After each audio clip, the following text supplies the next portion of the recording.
They thought the devaluation would destroy you. But what if it became the exact moment you finally saw them clearly? Because sometimes the moment they think they have completely broken your confidence is the moment something inside you wakes up. Welcome back to TF. When a narcissistic person begins the devaluation stage, they often start rewriting everything about you. Suddenly, the qualities they once praised become flaws. Your kindness becomes weakness. Your independence becomes a problem. Your appearance, your choices, your personality, your efforts, everything becomes something they feel entitled to criticize. And if you have spent a long time seeking their approval, it can be incredibly confusing. You start asking yourself, what happened? Why are they treating me like this now? Especially when there is a family, a home, shared responsibilities, or years of memories involved. You may feel trapped between protecting your peace and trying to hold everything together. But then something begins to change. You start listening to what they're saying, and you realize, wait, that description doesn't even sound like me. The more they criticize you, the more they reveal their own insecurity, resentment, and emotional instability.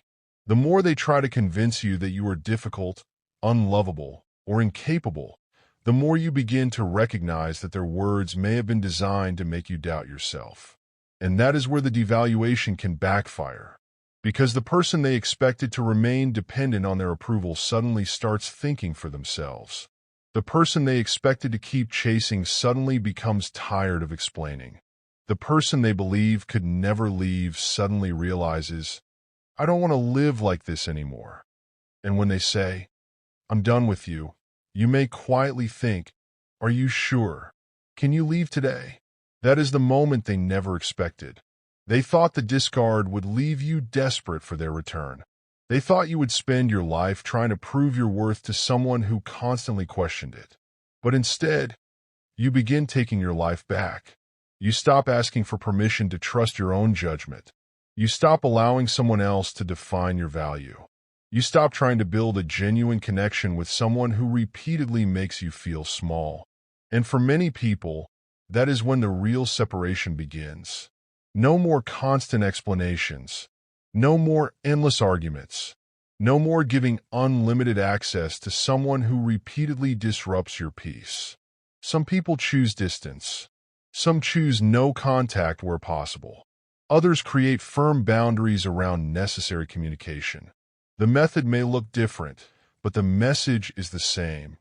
You no longer control my life. And that is the part they never planned for. They thought they were removing your confidence. Instead, they accidentally showed you why you needed to find it again. The devaluation was supposed to make you question yourself. The discard was supposed to make you chase them. But sometimes it does the opposite. Sometimes it opens your eyes. And once you finally recognize that you were never the person they kept describing, you stop fighting to become someone they will approve of. You simply return to yourself. That is when the entire dynamic changes. If this message speaks to your experience, take a moment to like this video, subscribe to TF, and keep watching for more conversations about emotional patterns, boundaries, healing, and reclaiming your peace. And remember, this content is for general educational and reflective purposes. Every relationship and personal situation is different, so use your own judgment and seek appropriate professional support when needed.